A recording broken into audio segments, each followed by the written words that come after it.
जल्दी करने का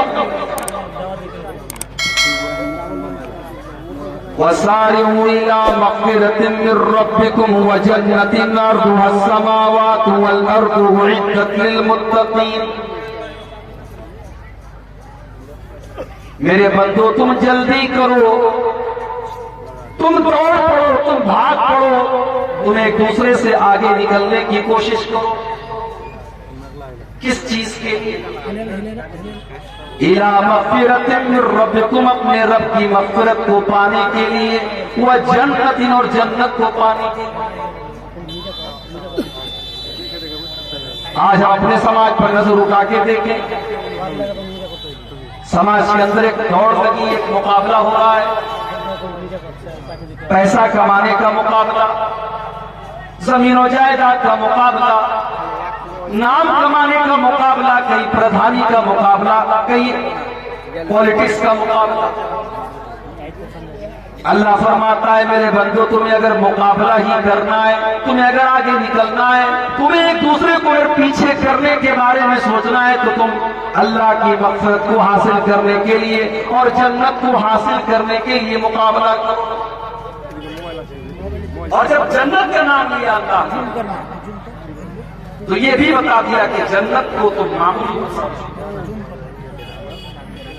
वजन्नतिन अर्दुहा अस्समावातु वल अर्ज़, मेरे बंदो तुम उस जन्नत के लिए मेहनत करो जिस जन्नत की चौड़ाई आसमानों और जमीन के बराबर है। आज दुनिया के बड़े बड़े शहरों में जमीन कितनी महंगी है। कलकत्ता चले जाएं, गुवाहाटी चले जाएं, सिल्लीगुड़ी चले जाएं, अच्छे शहर में चले जाएं, आपको जमीन बड़ी महंगी मिलेगी। किसी बड़े शहर में जमीन का छोटा सा टुकड़ा भी इंसान को मिल जाए तो समझता है कि मैं बहुत बड़ा आदमी बन गया। लेकिन मेरे प्यारे साथियों, दुनिया की कीमती से कीमती जमीन की जन्नत के सामने क्या औकात है। अल्लाह के नबी फरमाते हैं, सही बुखारी की रिवायत है, लमौज़िउ सौती अहदिकुम फिल जन्ना खैरुम मिन दुनिया व मा फिहा। जन्नत में एक कोड़े के रखने की जो जगह होगी, एक कोड़ा रखने की जगह जन्नत में दुनिया की सारी भी चीजों से बेहतर है। एक कोड़ा रखने की जगह, यानी हम अपनी जुबान में कह सकते हैं 1 स्क्वायर फीट है। जन्नत में 1 स्क्वायर फीट का एरिया दुनिया की तमाम कीमती से कीमती चीजों से बेहतर है। दुनिया की खूबसूरती, दुनिया का ऐशो आराम जहां से खत्म होता है, जन्नत वहां से शुरू होती है। आज हमारे कितने नौजवान हैं दुनिया की औरतों की तरफ, दुनिया की लड़कियों की तरफ उनका एक आकर्षण है, तवज्जो है। गलत रास्ते की तरफ भी वो जा रहे हैं। काश कि उन्होंने कुरान में जन्नत का तज़किरा पढ़ा होता और जन्नत की औरतों के बारे में पढ़ा होता। सूरह रहमान उठा के देखो, अल्लाह फरमाता है, हूरुम मक़सूरातुन फिल ख़ियाम, जन्नत की जो हूरें होंगी वो खेमों के अंदर आराम कर रही होंगी, वो नीची निगाह वाली होंगी और इतनी खूबसूरत होंगी। फरमाया कअन्नहुन्नल याक़ूत वल मरजान, वो याक़ूत और मरजान की तरह वो कीमती हीरे और जवाहिरात से भी ज्यादा कीमती होंगी। वो जन्नत की औरतें इतनी खूबसूरत होगी कि अल्लाह के नबी फरमाते हैं कि अगर उनमें से कोई औरत सिर्फ जमीन की तरफ झांक दे, अगर जन्नत से जमीन की तरफ वो झांक दे, लमलअमा बैनहुमा रीहन, तो जमीन और आसमान के दरमियान का पूरा इलाका खुशबुओं से भर जाएगा। वलनसीफुहा अला रासिया खैरुम मिन दुनिया व मा फिहा, और उस जन्नती हूर के सर के ऊपर जो दुपट्टा है वो दुपट्टा दुनिया की और दुनिया की तमाम नेमतों से बेहतर है। मेरी माँ और बहनों, जन्नत की हूरें भी दुपट्टा इस्तेमाल करती है। जो औरत दुनिया में दुपट्टा इस्तेमाल करती है, गोया कि वो जन्नती औरत के नक्शे कदम पर चलती है, और जो दुनिया में बेहयाई का तरीका अपनाती है, गोया उसको जन्नत से कोई मतलब नहीं। ये होगी जन्नत। अल्लाह फरमाता है मेरे बंदो, तुम्हें अगर मुकाबला करना है, तुम्हें अगर कंपटीशन करना है तो जन्नत के लिए कंपटीशन करो जिसकी चौड़ाई आसमानों और जमीन के बराबर है। उइद्दत लिलमुत्तकीन, और वो जन्नत तैयार की गई है मुत्तकी लोगों के लिए, अल्लाह से डरने वालों के लिए, परहेजगारों के लिए। अब मुत्तकी कौन लोग हैं? अल्लाह ने उनकी पहचान बताते हुए फरमाया अल्लज़ीना युनफ़िक़ूना फ़िस्सर्राई वद्दर्रा। मुत्तकी वो लोग हैं जो परेशानी में भी अल्लाह की राह में खर्च करते हैं और आसानी में भी अल्लाह की राह में खर्च करते हैं। हमारे पास दौलत है, हमने मदरसे में दिया, हमने मस्जिद में दिया, ये कौन सा कमाल हो गया भाई? कमाल तो ये है मेरे पास दौलत नहीं है, मेरे पास बहुत आसाइश नहीं है, मेरे पास दौलत की बहुत ज्यादा कसरत नहीं है, लेकिन जहां देने का नंबर आया मैंने जो हो सका मैंने अल्लाह की राह में दिया। ये है असल तकवा, ये है असल दीनदारी। सहाबे किराम को देखो, ग़ज़वे तबूक का मौका है, अल्लाह के नबी ऐलान करते हैं कि इस लश्कर की तैयारी के लिए ताउन करो, दान दो, चंदा दो, मैं तुम्हें जन्नत की गारंटी देता हूं। सहाबे किराम अपनी अपनी ताकत के मुताबिक, अपनी अपनी हैसियत के मुताबिक अल्लाह के नबी के पास आते हैं और ताउन पेश करते हैं। कुछ सहाबा ऐसे भी थे जो गरीब थे, मजदूर थे, उनके पास दौलत नहीं है, उनके पास सोना चांदी नहीं है, मगर वो इस्लाम की मदद करना चाहते हैं, वो अल्लाह के दीन की मदद करना चाहते हैं। उन बेचारों ने नाइट शिफ्ट में काम किया, उन्होंने रात और दिन मेहनत करके, मजदूरी करके वो एक मुट्ठी और दो मुट्ठी जौ लेकर के आते हैं। अय अल्लाह के नबी, मेरा ये एक मुट्ठी जौ ले लीजिए। अय अल्लाह के नबी, मैं और तो कुछ नहीं दे सकता, ये एक मुट्ठी जौ आप मेरी तरफ से कबूल कर लीजिए। मुनाफिक लोग मजाक उड़ाने लगे, ये देखो ये एक मुट्ठी जौ के जरिए इस्लाम की खिदमत करने के लिए आए हैं, एक मुट्ठी जौ के जरिए इस्लाम की मदद करना चाहते हैं। लेकिन अल्लाह के नबी ने उस एक मुट्ठी जौ के पीछे जो इखलास था, जो अल्लाह का डर था, जो दीन का जज्बा था, अल्लाह के नबी ने उस जज्बे को महसूस करते हुए उस एक मुट्ठी जौ को ले लिया और आपने फरमाया लौ अनफका अहदुकुम मिस्ला उहुदिन ज़हबा मा बलग मुद्दा अहदिहिम वला नसीफा। ओ लोगों, इस एक मुट्ठी जौ की कीमत तुम क्या जानो? अगर तुम बहुत पहाड़ के बराबर भी सोना खर्च कर दो तो इस एक मुट्ठी जौ का मुकाबला नहीं कर सकते। ये है तक़वा, ये है। अल्लाह ने फरमाया मेरे मुत्तकी बंदे वो हैं जो आसानी में भी अल्लाह की राह में खर्च करते हैं, परेशानी में भी अल्लाह की राह में खर्च करते हैं।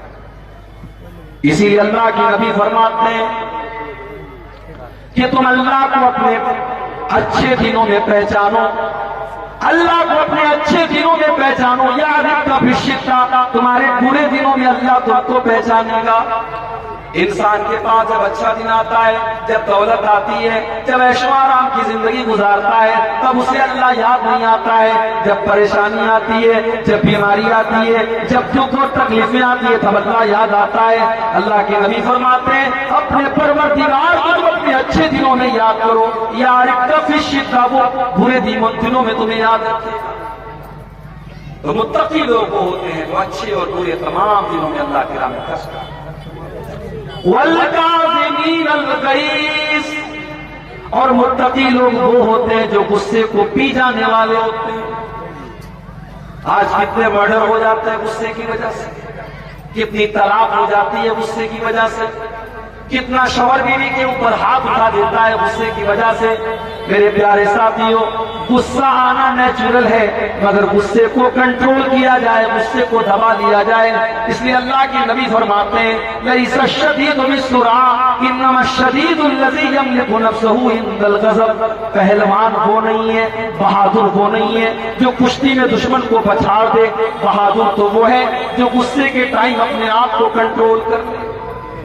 वल्काज़िमीन अल-गैज़, गुस्से को पी जाने वाले।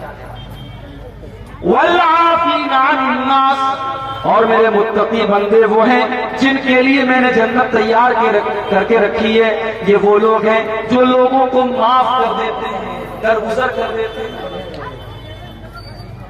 भाई जिंदगी में ऐसा नहीं है कि हर चीज आपके मन के मुताबिक हो। कभी आपकी बीवी ऐसा कोई काम कर देगी जो आप नहीं चाहते, कभी आपके बच्चे कुछ ऐसा काम कर देंगे जो आपकी मर्जी के खिलाफ है, कभी दोस्तों से अनबन हो जाएगी, कभी पड़ोसियों से झगड़ा हो जाएगा। आप हमेशा इस कुरान की आयत को अपने सामने रखें, वल आफीना अनिन नास, लोगों की गलतियों को माफ कर दिया करें, दरगुजर कर। नबी अकरम की सीरत उठा करके देखो, आपके ऊपर मक्का वालों ने कौन कौन से जुल्म सितम के पहाड़ नहीं तोड़े। आप नमाज पढ़ रहे हैं, आपके ऊपर ऊंटनी की बच्चादानी ला के रखी जाती है, आपकी गर्दन में चादर डाल करके आपका गला दबाने की कोशिश की जाती है, आपकी बेटी ज़ैनब के ऊपर ऐसा हमला किया जाता है कि उनका इंतकाल हो जाता है, आपकी बेटियों को तलाक दे दी जाती है, आपको मक्के से निकलने पर मजबूर किया जाता है, आपको टायर पे पत्थर मारे जाते हैं। सारी तकलीफों को आपने बर्दाश्त किया और आपने माफ कर देने की वो मिसाल कायम की कि सारी इंसानियत को मिसाल पेश करने से कासिर है। जब मक्का फतह हुआ और आपको मक्का वालों के ऊपर पूरा पावर और पूरा कंट्रोल हासिल हो गया,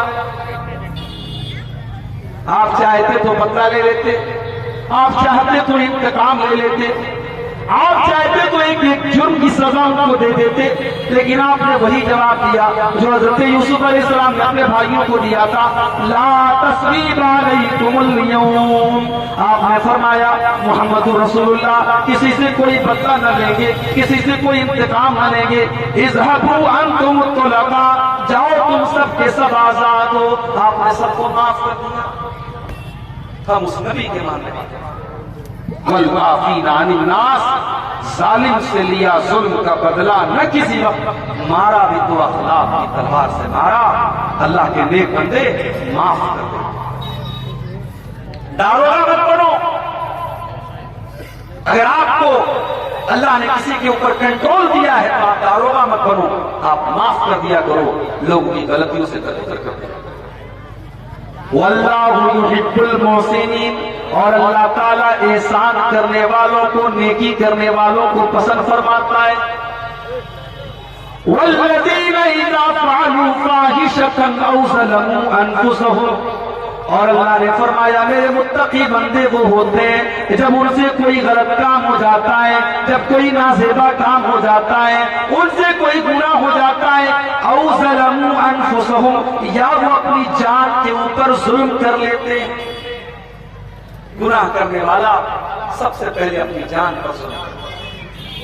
गुनाह करके आप दूसरे का नुकसान बाद में करते हैं, पहले अपना नुकसान करते हैं। इसीलिए हमारे बाप आदम ने और हमारी माँ हव्वा ने जब अल्लाह से तौबा की तो किन अल्फाज में की, रब्बना ज़लमना अनफुसना व इन लम तग़फिर लना व तरहमना लनकूनन्न मिनल खासिरीन। परवरदिगारा, हमने अपनी जानों के ऊपर जुल्म किया है, ऐ अल्लाह हमने तेरी नाफरमानी करके अपने ऊपर अत्याचार किया है, और अगर तूने हमें माफ न किया, अगर तूने हम पर रहम न किया, लनकूनन्न मिनल खासिरीन, तो हम खसारा उठाने वालों में से हो जाएंगे।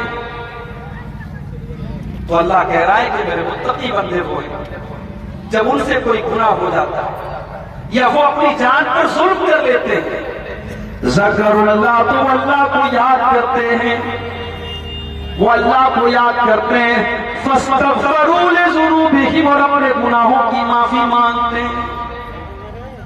अगर ये चीज हमारे अंदर है, अगर गुनाह करने के वक्त अल्लाह याद आता है तो समझ जाओ कि दिल के अंदर ईमान की गुंजाइश मौजूद है, समझ जाओ कि दिल के अंदर ईमान की रोशनी मौजूद है। और अगर गुनाह करने के बाद अल्लाह याद नहीं आता है, बल्कि गुनाह करने के बाद इंसान और ढिठाई करता है और जुर्रत करता है और अपने गुनाह के ऊपर फख्र करता है, तो समझ जाओ कि दिल के ऊपर मोहर लग चुकी है। इसीलिए अल्लाह के नबी फरमाते हैं कुल्लु उम्मती मुआफन इल्लल मुजाहिरीन, मेरी उम्मत में सबकी तो माफी हो सकती है मगर खुल्लम खुल्ला गुनाह करने वालों की माफी नहीं होगी। ऐ अल्लाह के नबी, ये खुल्लम खुल्ला गुनाह करने वाले कौन है? आपने फरमाया खुल्लम खुल्ला गुनाह करने वाले वो लोग हैं कि रात को उन्होंने कोई गुनाह किया और अल्लाह ने उनके गुनाह के ऊपर पर्दा डाल दिया और सुबह को वो दोस्तों से बयान कर रहा है मैंने रात में ऐसा ऐसा काम किया है, अल्लाह ने तो उसके गुनाह के ऊपर पर्दा डाला था, उसने अल्लाह के पर्दे को चाक कर दिया, उसने अपने गुनाह की नुमाइश करनी शुरू कर दी, उसने अपने गुनाह को शेयर करना शुरू कर दिया। आज ये चीज हो रही, किसी के साथ कोई गलत काम किया तो दोस्तों को दिखा रहा है देखो मैंने ये काम किया। अपने गुनाह की नुमाइश करना, अपने गुनाह को शेयर करना और अपने गुनाह को बताना, ये अल्लाह को बहुत नापसंद है। अल्लाह के नबी फरमाते हैं ये खुल्लम खुल्ला गुनाह करना है और अल्लाह इसको माफ नहीं। तो अगर दिल में खटक पैदा हो रही, अगर गुनाह करने के बाद अल्लाह याद आ रहा है, हम आदम की औलाद है मेरे भाई, हम इंसान हैं, हम फरिश्ते नहीं है। इंसान से गुनाह हो सकता है, गलती हो सकती है, लेकिन बेहतरीन खताकार वो है जो गुनाह करने के बाद अल्लाह से माफी मांग लेता है।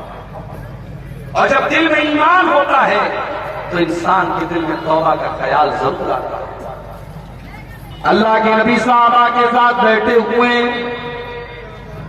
एक औरत आती है, ऐ अल्लाह के नबी इन्नी असब्तु ज़िना, मैंने ज़िना किया है, ताहिरनी मुझे पाक कर दीजिए।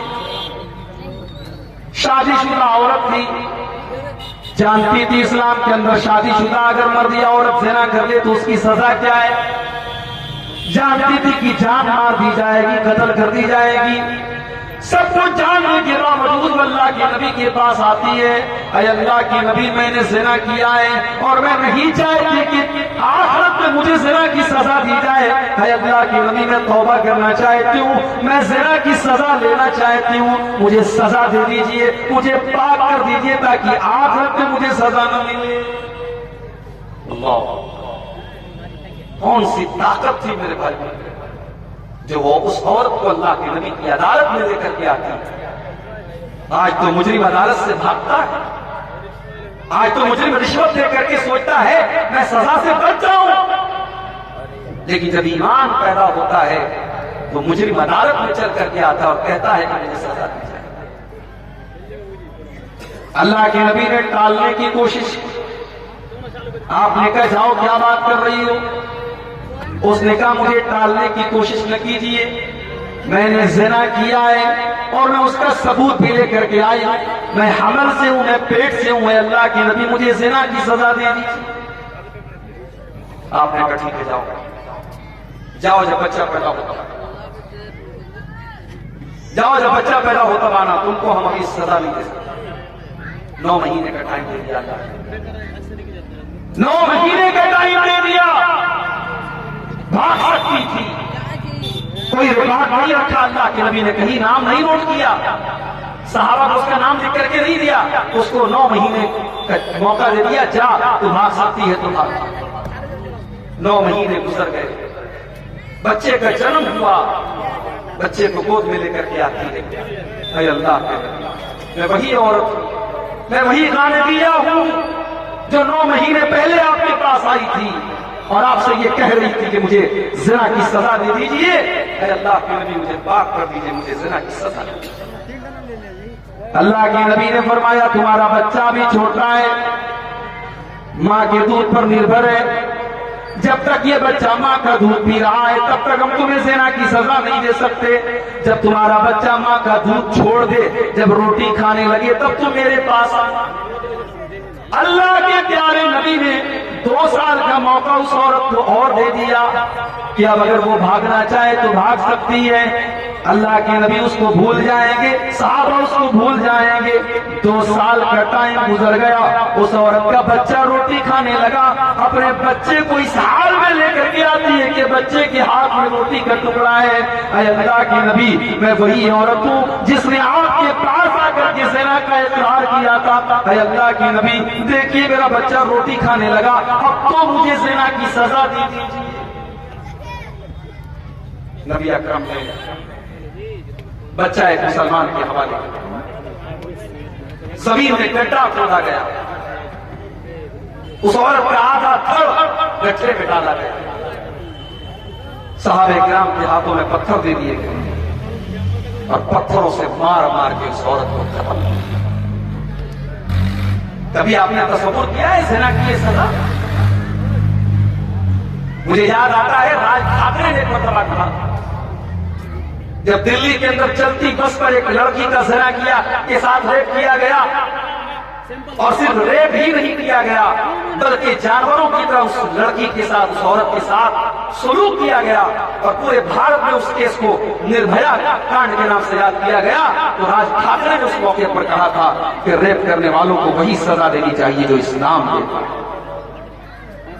मगर यहां एक बात नोट कर लो, हमारे यहां जब रेप की बात आती है तो रेप का मतलब होता है बलात्कार, रेप का मतलब होता है जबरदस्ती किसी के साथ ताल्लुक कायम करना।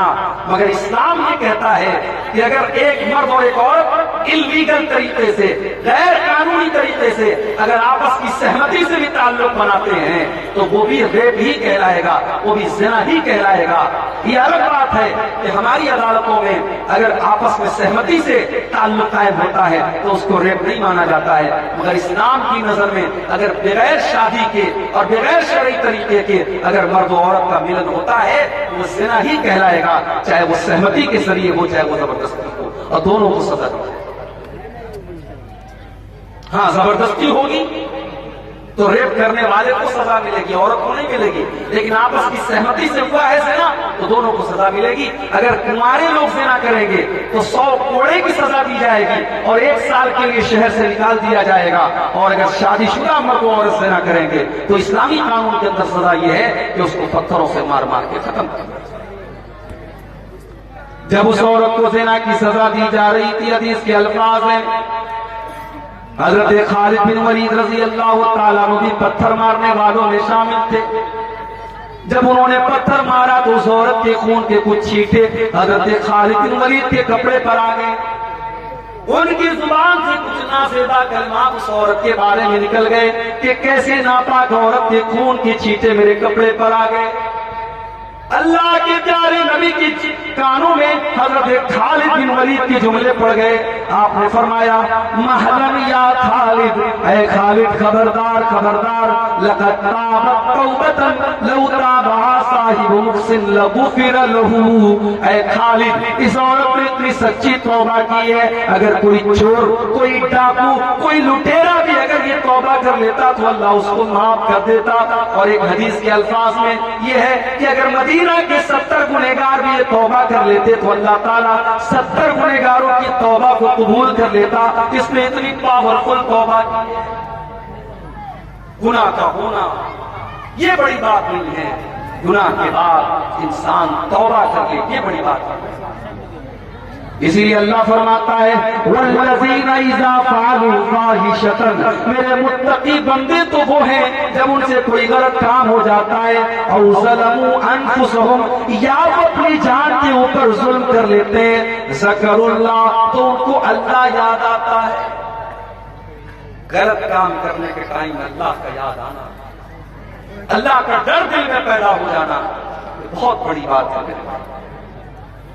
बड़ा मशहूर वाकया आपने सुना होगा, गार वालों का वाकया, जो 3 लोग एक गार में जाकर के फंस गए थे और तीनों ने आपस में तय किया था कि हम अल्लाह से दुआ करेंगे अपने अपने नेक अमल का वसीला लगा करके, हो सकता है कि अल्लाह हमारी इस मुसीबत को दूर कर दे। उन 3 लोगों में से एक इंसान ने ये दुआ की थी कि अल्लाह, मेरी एक चचाजाद बहन थी, मेरे चचा की लड़की थी, मैं उससे बहुत ज्यादा मोहब्बत करता था।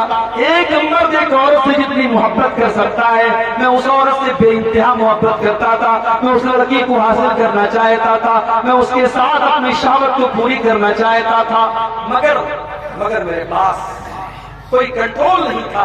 उसको पाने की कोशिश कर रहा था लेकिन मैं हासिल नहीं कर पा रहा था। एक मर्तबा सूखा पड़ गया, कहतसाली पड़ गई, और वो गरीब लड़की थी, गरीब औरत थी, वो मेरे पास आती है, मुझसे मदद मांगती है, और मैं उसको 100 दीनार देने का वादा करता हूं। 100 दीनार या 120 दीनार देने का मैं वादा करता हूं, इस शर्त पर कि वो मेरी ख्वाहिश को पूरा करे, मेरी बरसों की इच्छा को और मेरी ख्वाहिश को पूरा करेगी। अय अल्लाह, उस औरत के साथ मैं गलत काम करने के लिए तैयार हूं। और जब ऐन मौके पर मैं उस औरत के साथ अपनी ख्वाहिशात को पूरा करना चाहता था और मैं उस औरत के साथ ज़िना करने वाला था, बदकारी करने वाला था, ऐन मौके पर उस औरत की जुबान से निकला, इत्तक़िल्लाह वला तफ़ुज़्ज़ल ख़ातम इल्ला बिहक़्क़िही, अल्लाह से डर, और जिस चीज का तुझे इख्तियार नहीं है, जिस चीज की अल्लाह ने तुझको इजाजत नहीं दी है, उस चीज का तू इस्तेमाल न कर। जो चीज तेरे लिए जायज नहीं है उस चीज को तू इस्तेमाल न कर। आय अल्लाह, उस औरत की जुबान से जब ये जुमला मैंने सुना, मैंने फौरन उस गलत काम के इरादे को तर्क कर दिया। मैंने वो 120 दीनार में उसको दे दिए और मैंने ज़िना का इरादा भी तर्क कर दिया। आय अल्लाह, अगर ये अमल मैंने तेरे डर से किया था तो आय अल्लाह तू आज इस मुसीबत को दूर कर दे। बुखारी शरीफ के अल्फाज हैं, अल्लाह तबारक व तआला ने उन तीनों लोगों की दुआओं की वजह से उनको गार से नजात दे दी और बचा लिया। मेरे प्यारे साथियों, ये होता है गुनाह के टाइम अल्लाह का डर अगर आपके अंदर है तो इस बात की दलील है कि कहीं न कहीं आपके दिल में ईमान है। अल्लाह ने फरमाया, जब उनसे कोई गलत काम हो जाता है तो अल्लाह को याद करते हैं, वलम युसिर्रू अला मा फ़अलू वहुम यअलमून, और वो अपने गुनाह के ऊपर जमे नहीं रहते, अपने गुनाह के ऊपर वो डटे नहीं रहते। अच्छा, तौबा का मतलब क्या होता है? कभी आपने गौर किया इसे? तौबा किसको कहते हैं? बहुत सारे लोग ये समझते हैं कि तौबा का मतलब या अल्लाह तौबा, या अल्लाह तौबा, या अल्लाह तौबा। अगर कोई जुबान से कह दे तौबा होगी, नहीं साहब, ये तौबा नहीं है।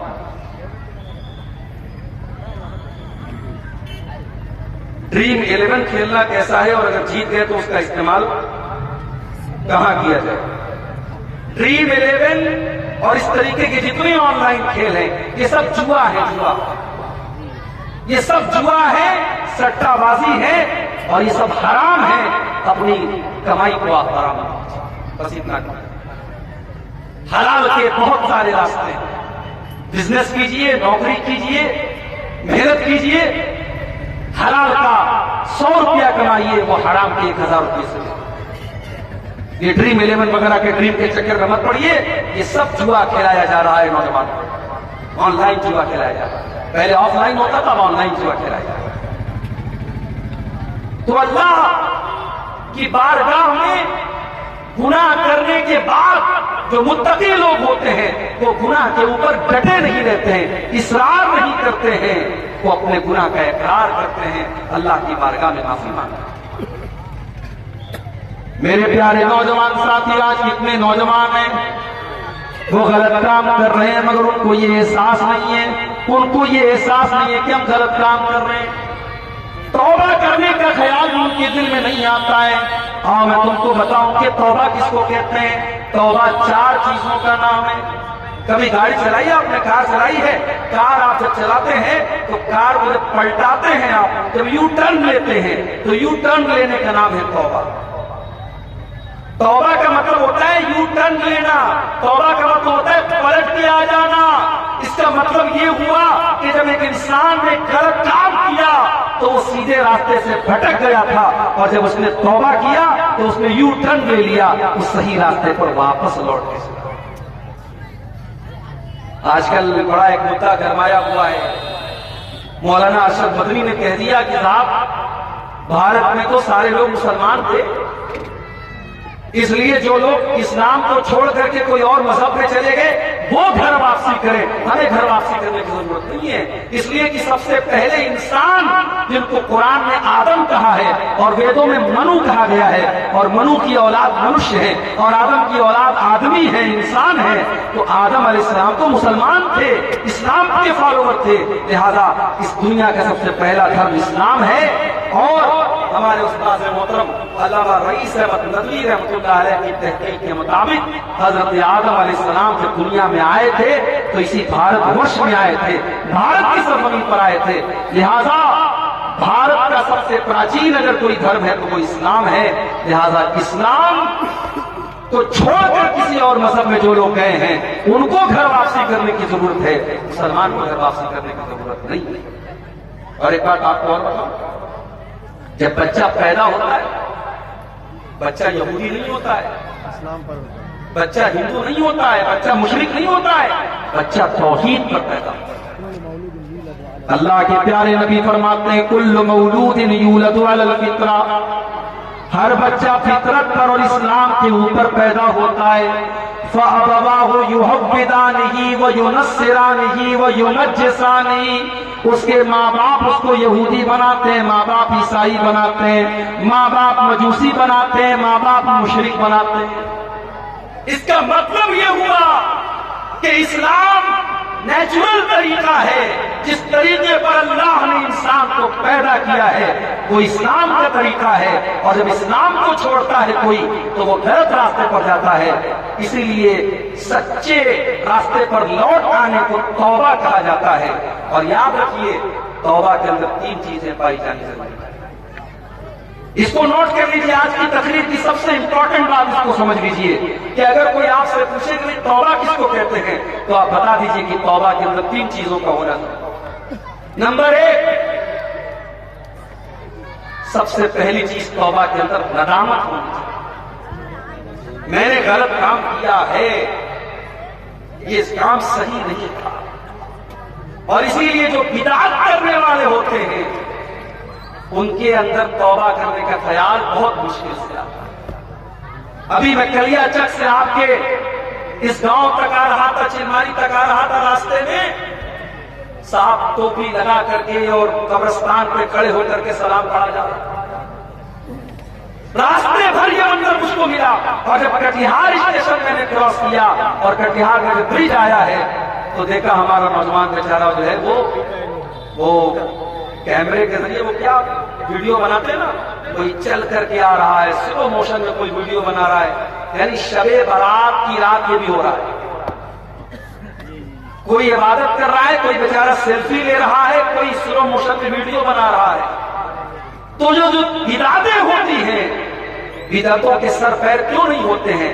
क्योंकि बिदात करने वाला ये सोच करके करता है कि मैं बहुत नेक काम कर रहा हूं। कल से मेरे मोबाइल पर बार बार मैसेज आ रहा है, मौली साहब शबे बारात का रोजा रखना कैसा है, मौली साहब शबे बारात की रात में इबादत करना कैसा है।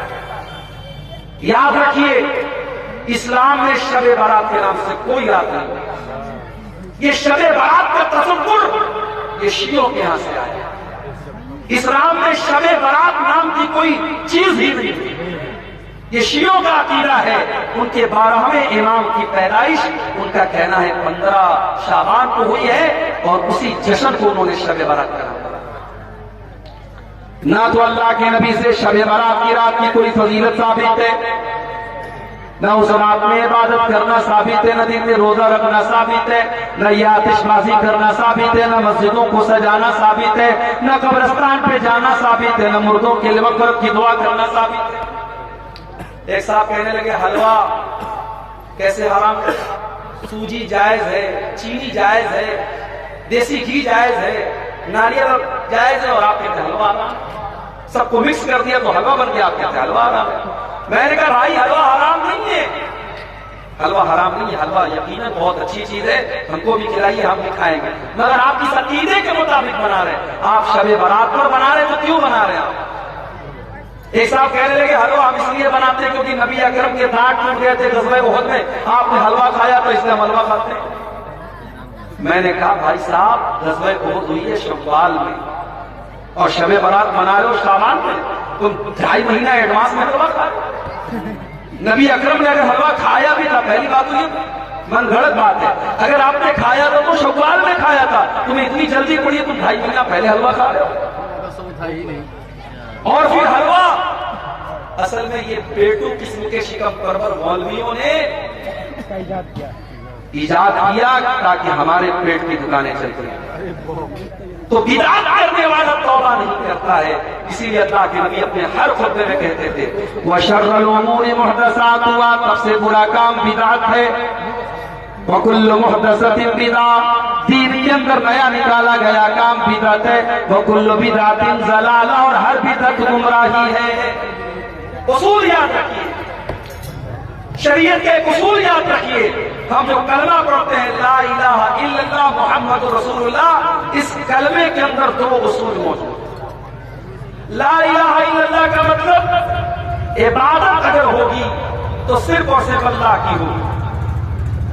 इबादत अगर होगी तो सिर्फ और सिर्फ अल्लाह की होगी। और मुहम्मदुर रसूलुल्लाह का मतलब यह है कि इबादत अगर होगी तो मुहम्मदुर रसूलुल्लाह के तरीके के मुताबिक होगी। तो कलमे के अंदर दो उसूल सिखाया गया। इबादत किसकी होनी चाहिए? इबादत सिर्फ अल्लाह की होनी चाहिए। और इबादत कैसी होनी चाहिए? इबादत जनाब मुहम्मद रसूलुल्लाह सल्लल्लाहु अलैहि वसल्लम के जैसी होनी चाहिए।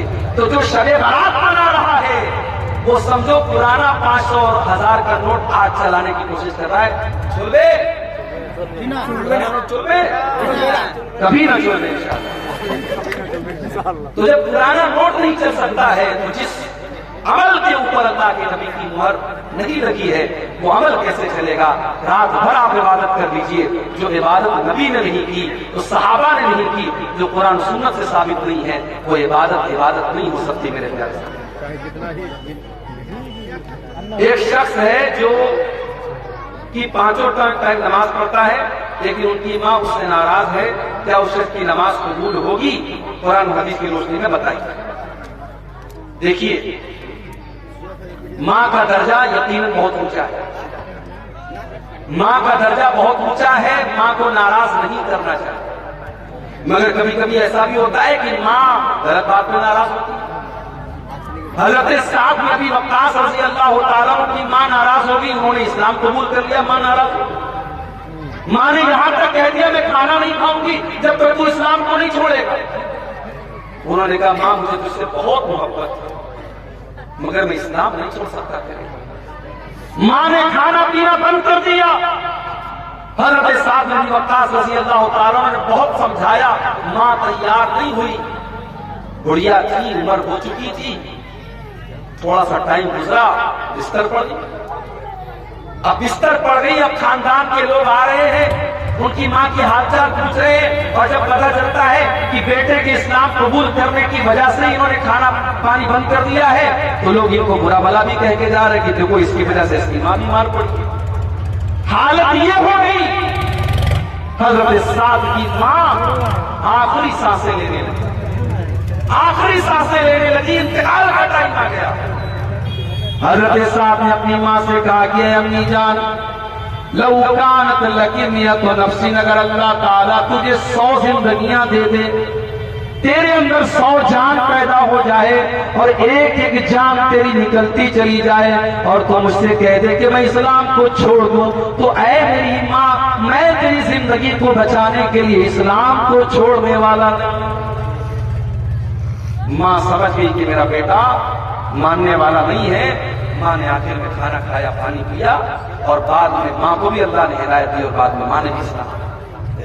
तो माँ नाराज है, अगर सही बात को लेकर के नाराज है तब तो बेटा गुनहगार हो। लेकिन माँ बिला वजह नाराज है, नाहक नाराज है, बेमतलब की बात में नाराज है, जिसका कोई सर पैर नहीं है, तो बेटा गुनहगार बन। बेटे को चाहिए अगर माँ नाराज है, गलत बात पर भी नाराज है, बेटा माँ को मनाने की कोशिश करे। लेकिन ऐसा कोई सबूत नहीं है कि माँ नाराज है तो बेटे की नमाज कबूल नहीं। एक बड़ा मशहूर वाकया है हजरत अलकमा का वाकया कि उनकी माँ उनसे नाराज हो रही थी, तो उनके साथ बड़ा बुरा मसला हो रहा था। उनकी मौत का टाइम आया तो अल्लाह के नबी ने पूछा कि क्या मामला है। पता लगा उनकी माँ उनसे नाराज है। जब तक माँ ने माफ नहीं कर दिया तब तक उनकी रूह परवास नहीं हुई और उनको चैन नहीं मिला। बहुत मशहूर वाकया है मगर वो मनगढ़ंत वाकया है, मौजू रिवायत सही हदीस से साबित नहीं है। लिहाजा इस बात की कोई दलील नहीं है कि माँ अगर नाराज है तो बच्चे की दुआ, बेटे की दुआ जो है वो तो अगर माँ गलत बात पर नाराज है तो पहली बात तो उससे कोई मतलब नहीं है। अगर सही बात पर भी नाराज है तो बेटे को मनाने की कोशिश करनी चाहिए, उसकी वजह से उसकी इबादत पर कोई फर्क नहीं है। तो तौबा की पहली कंडीशन यह है कि आपको एहसास हो कि हां मैंने गलत काम किया। तौबा की दूसरी कंडीशन, आप इस बात का पक्का इरादा करें कि आइंदा आप उस गलत काम को नहीं करेंगे। शराब पीने वाला तौबा कर रहा है शाम को, आए अल्लाह आज के बाद में कभी शराब नहीं पीऊंगा, सुबह को फिर शराब पीने लगता है। आइंदा उस गुनाह को पक्का इरादा करे कि मैं नहीं करूंगा, तब तो उसकी तौबा को बोलूंगा, वरना तौबा का कोई मतलब नहीं। और तौबा की तीसरी शर्त कि जिस गुनाह से वो तौबा कर रहा है उस गुनाह को फौरन छोड़ दे, तब उसकी तौबा को। अभी आज एक साहब मुझसे मिले, पता लगा वो नमाज नहीं पढ़ा, गवर्नमेंट नौकरी करते, गवर्नमेंट टीचर है, नमाज नहीं पढ़ते। मैंने कहा साहब क्यों नमाज नहीं पढ़ते आप? बोले मौलवी साहब दुआ कीजिए। मैंने कहा नमाज दुआ पढ़ने से आप नहीं पढ़ेंगे, नमाज आपको पढ़ना होगा, वो मेरे दुआ करने से आप नमाज नहीं पढ़ेंगे। मैंने कहा आपकी गवर्नमेंट जॉब है, सुबह कितने बजे स्कूल जाते? बोले 8 बजे। मैंने कहा मैं दुआ कर देता हूं अल्लाह आपको स्कूल में पहुंचाते, आप घर में बैठे रहे, पहुंचेंगे क्या? आपको जाना पड़ेगा, आपको ड्यूटी देनी पड़ेगी। आप 8 की जगह 8:30 बजे स्कूल नहीं पहुंचते, क्योंकि आपको पता है आपकी सैलरी कट जाएगी, आपकी नौकरी खतरे में आ जाएगी। अभी मेरे साथ इतना बड़ा एक्सीडेंट हुआ, यूपी के अंदर मैं कार से जा रहा था, कार मेरी ट्रक से लड़ गई, मैं रातों रात 350 किलोमीटर का सफर करके वापस लौट रहा था। क्यों? क्योंकि मेरी जॉब है, मुझे पढ़ाना है, सुबह मदरसे पहुंचना था। मैं 300 किलोमीटर का सफर तय करके, मुझे पागल मुझे ने तो नहीं काटा है, मैं रात में भाग रहा हूं, ड्राइवर को नींद आ रही है, बेचारा किसी तरीके से गाड़ी चला रहा है, लेकिन जॉब का मामला तो मुझे सुबह जाना है। कितने प्रोग्राम है, देने के बाद मुझे कैंसिल करना पड़ता है कि नहीं, छुट्टी नहीं मिल पाई, मदरसे का मसला है, इम्तिहान है या कोई और मामला है, हम नहीं आ पाते। तो जो जॉब होती है, जो नौकरी होती है, इंसान उसको निभाता है। और जहां अल्लाह का मामला आता है, जहां नमाज का मामला आता है, वहां लोग कहते हैं मुझे सब दुआ करो। दुआ करने से आप नमाज नहीं पढ़ेंगे, आपको खुद पढ़ना। मेरे प्यारे साथियों, इसीलिए अल्लाह ताला कह रहा है कि नेकी के कामों में सबकत करो। मस्जिद में नमाज पढ़ने जाओ तो सबसे पहली सफ में जाओ, कोशिश करो कि पहली तकबीर में तुम शामिल हो जाया करो। इसलिए कि अल्लाह के नबी फरमाते हैं लौ यालमुन्नासु मा फिल निदाई वस्सफ़िल अव्वली, अगर लोगों को पता चल जाए कि पहली सफ का क्या मकाम है, अगर लोगों को पता चल जाए कि पहली तकबीर का क्या मकाम है, और उस सवाब को हासिल करने के लिए अगर घसीट करके आना पड़े तो लोग घसीट करके आएंगे, मगर पहली सफ में शामिल। हम क्या करते हैं, पीछे वाली लाइन में खड़े हुए, नमाज में सबसे पीछे होते हैं। मदरसे में चंदा देने की बात आती है, दान देने की बात आती है, हम सोचते हैं सबसे आखिर में हम चंदा दें। पहले देखिए प्रधान जी कितना देते हैं, पहले देखिए गांव के हाजी साहब कितना देते हैं, गांव के रईस लोग कितना देते हैं, उसके बाद हम देंगे। नहीं मेरे भाई, नेकी के काम में आप पीछे मत रहिए, नेकी के काम में आगे। हजरत अबू बकर सिद्दीक को देखो, अल्लाह के नबी अपने सहाबा के साथ बैठे हुए, आप कहते हैं कि क्या तुम में से कोई ऐसा है जो आज रोजा रख करके आया है? अबू बकर सिद्दीक कहते हैं कि हाँ अल्लाह के नबी, मैं रोजा रख करके आया हूं। आप पूछते हैं क्या कोई ऐसा है जिसने आज किसी गरीब को खाना खिलाया है? अबू बकर सिद्दीक कहते हैं हाँ अल्लाह के नबी, मैंने गरीब को खाना भी खिलाया है। आप पूछते हैं कि क्या कोई ऐसा भी है जिसने किसी मरीज की इयादत की है? हाँ अल्लाह की नबी, मैंने एक मरीज की इयादत भी की है। आप पूछते हैं क्या कोई ऐसा भी है जो किसी मुसलमान के जनाजे में शामिल हुआ है? हाँ अल्लाह के नबी, मैं एक मुसलमान के जनाजे में भी शामिल हुआ हूँ। आपने फरमाया मजतमाना फी इम्रिइन इल्ला दखलल जन्ना, ये सारी की सारी नेकियां अगर एक इंसान एक दिन में 24 घंटे में कर लेता है तो वो जरूर जन्नत में जाएगा, जन्नत में जरूर। ये अबू बकर सिद्दीक नेकी के मामले में पहले नंबर पर हजरत अबू बकर सिद्दीक का नाम आता है।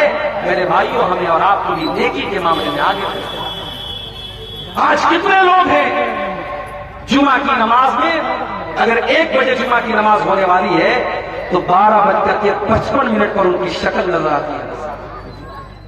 अल्लाह के नबी फरमाते हैं कि जुमा के दिन जो सबसे पहले आता है उसे अल्लाह की राह में ऊंट सदका करने का सवाब मिलता है, जो बाद में आता है उसको गाय सदका करने का सवाब मिलता है, जो उसके बाद आता है उसको दुम्बा, जो उसके बाद आता है उसको मुर्गी, जो उसके बाद आता है उसको अंडा अल्लाह की राह में सदका देने का सवाब मिलता है। और जब इमाम खुतबा देने के लिए आता है तो ये सवाब लिखने वाले फरिश्ते सवाब लिखना बंद कर देते हैं और वो भी इमाम का खुतबा सुनाते हैं।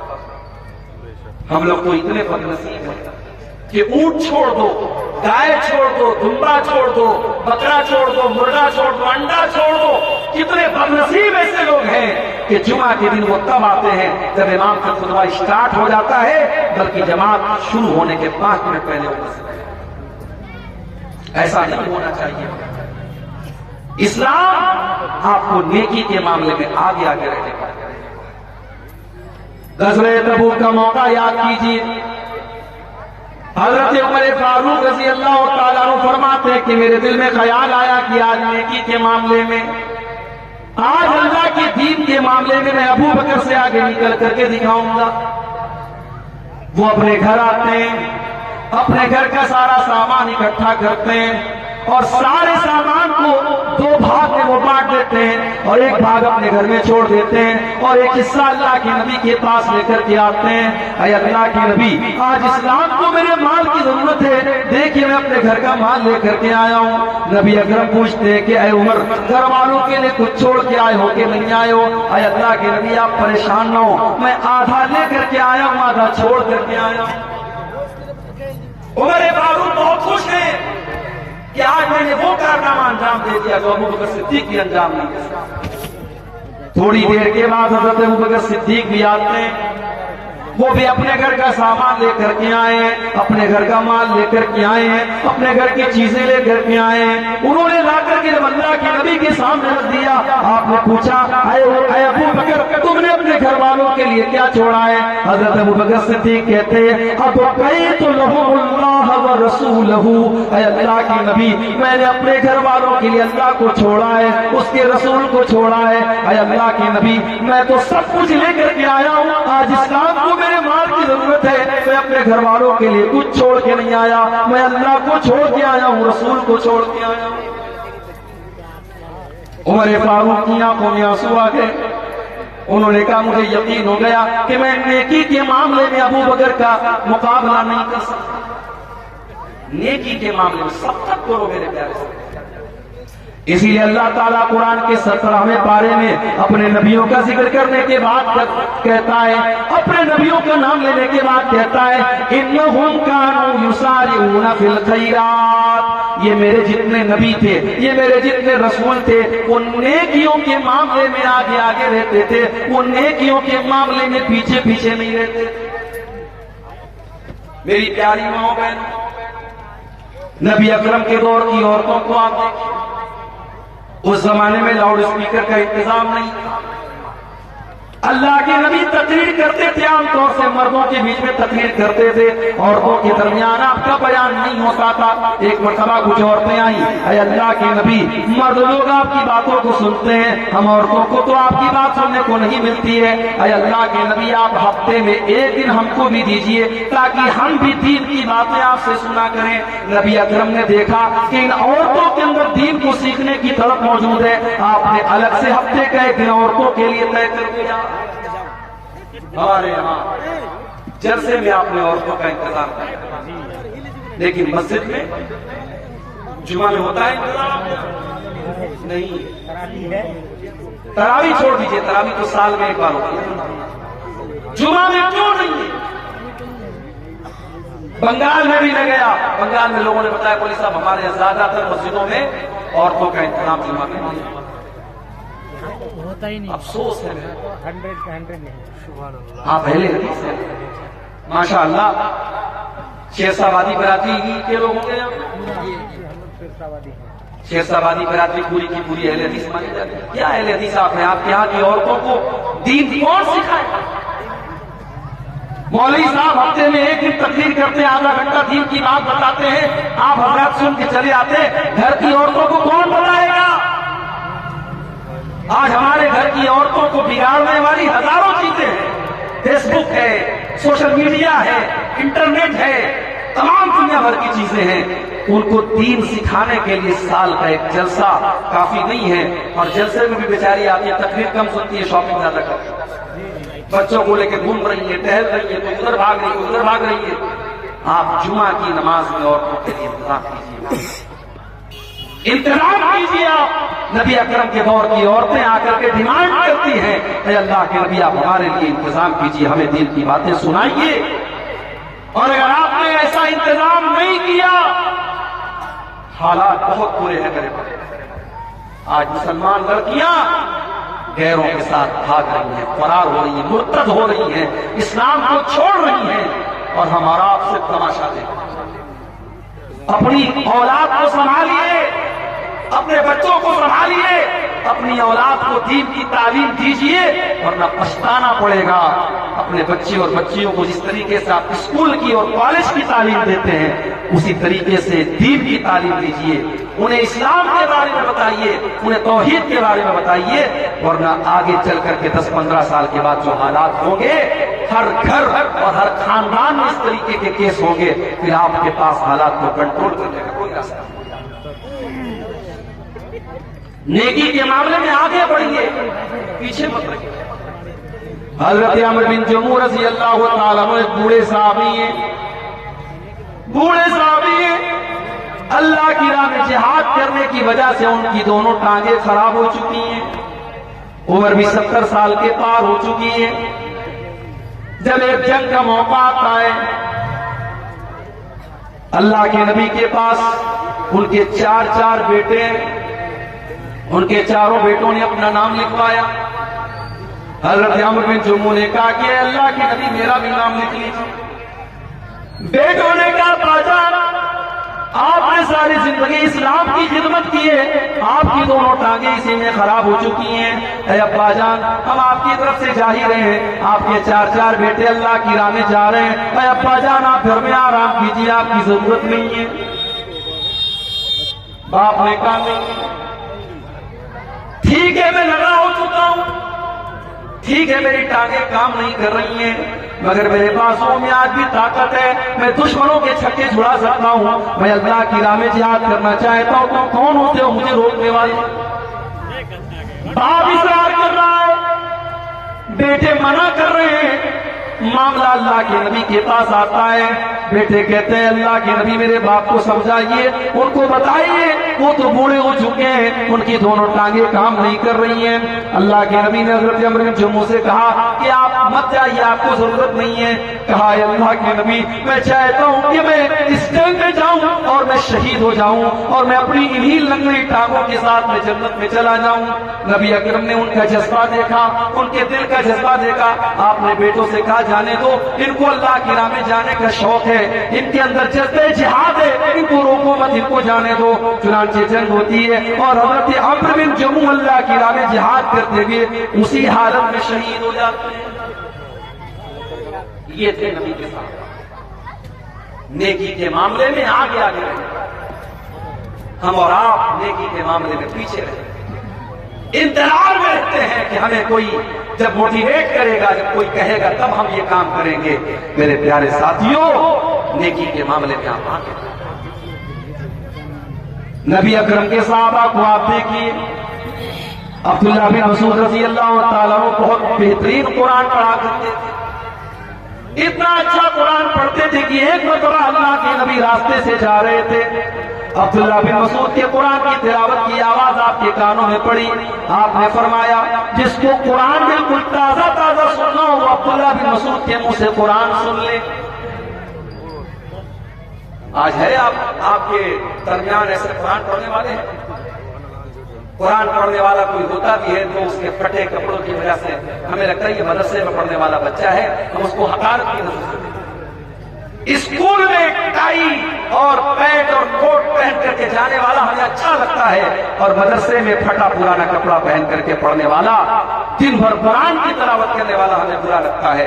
मेरे प्यारे साथियों, उस स्कूल के स्टूडेंट बच्चे से बेहतर है उस मदरसे में पढ़ने वाला मैला कुचैला कपड़ा पहन करके दिन रात कुरान पढ़ने वाला।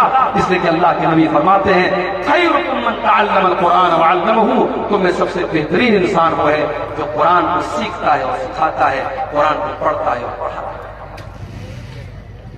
अब्दुल्लाह बिन मसूद इतना अच्छा कुरान पढ़ते थे, अल्लाह के नबी ने फरमाया कि जिसको सुनना हो कुरान बिल्कुल तरोताजा, तो अब्दुल्लाह बिन मसूद के मुंह से कुरान सुनो। जब अल्लाह के नबी ने ये बात बयान की, हजरत उमर फारूक के दिल में ख्याल पैदा हुआ कि ये बात अब्दुल्लाह को बतानी चाहिए। उन्होंने रात के 12 बजे, आधी रात को उन्होंने जाकर के अब्दुल्लाह बिन मसूद के दरवाजे को खटखटाया। अब्दुल्लाह बिन मसूद ने दरवाजा खोला, देखा हजरत उमर आए। क्या बात है, उमर क्यों आए हो? आए अब्दुल्ला, मुझे मालूम है कि ये वक्त मुनासिब नहीं था, रात के 12 बज रहे हैं, आधी रात हो चुकी है, लेकिन मैं तुम्हें एक बात बताना चाहता हूं। अल्लाह के नबी ने तुम्हें खुशखबरी दी। क्या खुशखबरी? कहा है अब्दुल्ला, नबी अकरम ने आज तुम्हारी तिलावत की आवाज सुनी थी, तो नबी अकरम ने फरमाया था कि जिसको कुरान सुनना हो, बिल्कुल ताजा ताजा कुरान सुनना हो, तो अब्दुल्ला के मुंह से कुरान सुन ले। मैंने सोचा कि मैं आधी रात को मैं जाकर के तुमको बता दूं, ताकि सबसे पहले मैं ये खुशखबरी तुम्हें सुना दूं। एक मुसलमान को अच्छी खबर देने में भी सवाब मिलता है, मैं ये खबर तुम्हें सुनाने आया। हजरत अब्दुल्ला ने कहा कि आपने थोड़ा सा आपने डीले कर दिया, थोड़ा सा लेट कर दिया। अभी थोड़ी देर पहले हजरत अबू बकर सिद्दीक आए थे और उन्होंने ये खबर मुझे दे दी है। हजरत उमर ने पेशानी पकड़ के कहा कि अबू बकर, उमर तेरा मुकाबला नहीं। मेरे प्यारे साथियों, ये नबी के सहाबा थे जो नेकी के मामले में सबकत करते थे। आज हम कारोबार में सबकत करते हैं, जमीन जायदाद में सबकत करते हैं, दुनिया के ऐशो आराम में सबकत करते हैं, लेकिन हम जन्नत के लिए सबकत नहीं करते। सूरह आले इमरान की आयत हमें यही मैसेज दे रही है, वसारिऊ इला मग़फ़िरतिन मिर रब्बिकुम व जन्नतिन, मेरे बंदो तुम अल्लाह की जन्नत को पाने के लिए और अल्लाह की मग़फ़िरत को पाने के लिए जल्दी करो। मेरे प्यारे नौजवान साथियों, जब हम आपसे नमाज के बारे में कहते हैं, आप कहते हैं मौलवी साहब अभी तो जवानी के अय्याम है, अभी तो मौज मस्ती के दिन है, जब 40 साल के हो जाएंगे, 50 साल के हो जाएंगे, हम नमाज भी पढ़ने लगेंगे, हम दाढ़ी भी रख लेंगे, हम हाजी भी हो जाएंगे। कौन गारंटी देगा, कौन गारंटी देगा कि आप 50 साल तक जिंदा रहेंगे, 60 साल तक जिंदा रहेंगे? एक एक्सीडेंट आपकी जिंदगी बदल सकता है, एक हादसा आपको खत्म कर सकता है, एक बीमारी आपको बर्बाद कर सकती है। मेरे प्यारे नौजवान साथियों, कोई नहीं जानता कि कल उसके साथ क्या होने वाला है। इसलिए कल न कर, कल का कोई भरोसा नहीं, कल तो कल एक पल का भरोसा नहीं। फिक्र उक़बा की कर आज ही बेखबर, फिक्र उक़बा की कर आज ही बेखबर, कल न कर, कल का कोई भरोसा नहीं, कल तो कल एक पल का भरोसा नहीं। कर इबादत खुदा की जवानी में तू, कर इबादत खुदा की जवानी में तू, कल बुढ़ापा तेरे सर पे आ जाएगा, कल बुढ़ापा तेरे सर पे आ जाएगा। कुव्वते दस्तो पा खत्म हो जाएगी, कुव्वते दस्तो पा खत्म हो जाएगी, फिर इबादत का कोई भरोसा नहीं। कल का कोई भरोसा नहीं है मेरे नौजवान साथियों। नेकी के मामले में सब मिसाल दे दुनिया कि हाँ ये लड़का नेकी के मामले में आगे नहीं है। मस्जिद में नमाज पढ़ने जाओ तो पहली सफ में रहो, इबादत के मामले में सब करते। किसी को धोखा देना कैसा है, बहुत अच्छा काम है, दिया करो भाई। अब ये सब पूछने की बात, जो इमाम साहब अक्सर झूठ बोले, वालिदैन की नाफरमानी करे और कभी कभार चोरी करे, उसकी इमामत में नमाज पढ़ना कैसा है? लग रहा है इमाम साहब से दुश्मनी हो रही है। ये लग रहा है बिल्कुल कैमरा लगा के बैठा है इमाम साहब, कितना झूठ बोल रहा है, कितनी नाफरमानी कर रहा है, कितना चोरी कर रहा है। देखिए, इमाम जो होता है, इमाम ऐसे इंसान को बनाना चाहिए जो कुरान अच्छा पढ़ता हो, आलिम और दीनदार भी। ऐसा कभी कभी होता है कि इंसान आलिम है लेकिन दीनदार नहीं, तो नमाज की इमामत एक ऊंचा मकाम है, ये हर इंसान को नहीं देना चाहिए। तो ऐसे इंसान को इमाम नहीं बनाना चाहिए। अगर ऐसा इंसान इमाम है, नमाज हो जाएगी, आपकी नमाज पर कोई फर्क नहीं पड़ेगा, मगर ऐसे इंसान को इमाम नहीं बनाना चाहिए जो खुल्लम खुल्ला ये सब काम अगर कर रहा है, झूठ बोल रहा है, वालिदैन की नाफरमानी कर रहा है, चोरी कर रहा है, ऐसे इंसान को इमामत नहीं देना चाहिए। उम्र दराज आदमी का अगर बार बार पेशाब आ जाए और कपड़ा नापाक हो जाए, इलाज मुआलजा से भी मायूस हो चुका हो, तो ऐसे इंसान को नमाज पूरा करने के लिए क्या तरीका अपनाना चाहिए? बस सीधी सी बात, फत्तकुल्लाह मस्तताअ, अल्लाह से जितना डर सकते हो। जिस इंसान को ये प्रॉब्लम है कि उसका पेशाब रुकता ही नहीं है, कतरा कतरा बहता रहता है, तो अब जाहिर है वो मजबूर है। अगर वो इलाज करा चुका है और इलाज से भी कोई फायदा नहीं हो रहा है, तो ऐसा इंसान नमाज उसी हालत में पढ़ेगा। लेकिन हाँ, हर नमाज के टाइम वो नया वजू करेगा। जोहर में मान लो उसने वजू किया, बीच में उसको हवा खारिज नहीं हुई, पाखाना करने के लिए वो नहीं गया, लेकिन तब भी असर का टाइम आएगा तो फिर से वजू करेगा। इसलिए कि ये बीमारी जिसको है उसके लिए हुक्म है कि वो हर नमाज के टाइम अलग से वजू करेगा। इसी तरीके से बास लोगों को हवा खारिज होने की बीमारी होती है, उनको हर मिनट पर हवा खारिज होती है, वो हर तरीके का इलाज करा चुके हैं लेकिन उनका मसला हल नहीं होता है। उनके बारे में भी सही बस मसला यही है कि वो उसी हाल में नमाज पढ़ेंगे, वजू करेंगे और नमाज पढ़ेंगे। जामा मस्जिद में जगह की किल्लत है, मस्जिद के इर्द गिर्द भी जगह खाली नहीं है, इसलिए मस्जिद को दूसरी जगह मुंतकिल करना चाहते हैं। ऐसी सूरत में मस्जिद की पुरानी जमीन को फरोख्त कर सकते हैं या नहीं, जबकि मुंतकिल शुदा मस्जिद की जमीन सिर्फ 250 फीट की दूरी पर है। अब देखिए कि मसला थोड़ा सा पेचीदा है, इसके बारे में तहकीक करनी पड़ेगी कि अब ये जो सिचुएशन है, जैसे कभी कभी ऐसा होता है कि मस्जिद की जो जगह है वहां पे हाईवे निकलता है, तो हाईवे जब निकलता है या इस तरीके की कोई मजबूरी आती है तो हाईवे मस्जिद को ट्रांसफर करते हैं। तो वो सूरत यहाँ पर भी ऐसा लग रहा है कि अपनाई जा सकती है, जब जगह कम भी है तो ऐसा कर सकते हैं, लेकिन फिर भी इसके बारे में थोड़ी सी तहकीक करने के बाद ही जवाब दिया जा सकता है। इमाम का इंतखाब अवामुन नास के जरिए होगा या आलिमों के जरिए? देखिए, अवाम के इंतखाब के लिए कोई शरीयत की शर्त नहीं है। अल्लाह के नबी ने कुछ क्राइटेरिया बता दिया है कि इमाम ऐसा इंसान होना चाहिए जो कुरान को ज्यादा पढ़ने वाला हो, सुन्नत का जानकार हो, नमाज का तरीका जानने वाला हो। अगर उस क्राइटेरिया पर कोई मोहल्ले में कोई इंसान खड़ा उतर रहा है, उसको अवाम भी इमाम बना सकती है। कोई जरूरी नहीं कि उलमा की एक कमेटी हो गई इमाम बनाए, ऐसा कोई जरूरी नहीं। तो मेरे नौजवानों, ये जो मसला है दीन के अंदर आगे आगे रहने का, इसको हम अपने अंदर पैदा करें। हम बैक बेंचर ना बने। स्कूल में होता है ना, स्कूल में क्लास में पीछे बैठने वाला जो होता है उसको बैक बेंचर बोलते हैं। तो जो बिल्कुल फिसड्डी होता है, जो इम्तिहान में फेल होता है, उसको हम बोलते हैं बैक बेंचर। दीन के मामले में आप बैक बेंचर मत बने, दीन के मामले में आप आगे रहने वाले बने, पहली सब में रहने वाले बने। यही हम आपसे उम्मीद करते हैं। अल्लाह से दुआ है रब्बुल आलमीन हम सबको नेकियों के मामले में सबकत करने की तौफीक अता फरमाए। रब्बुल आलमीन हमारे गुनाहों को माफ फरमाए, नेकियों में आगे आगे रहने की तौफीक दे। आमीन।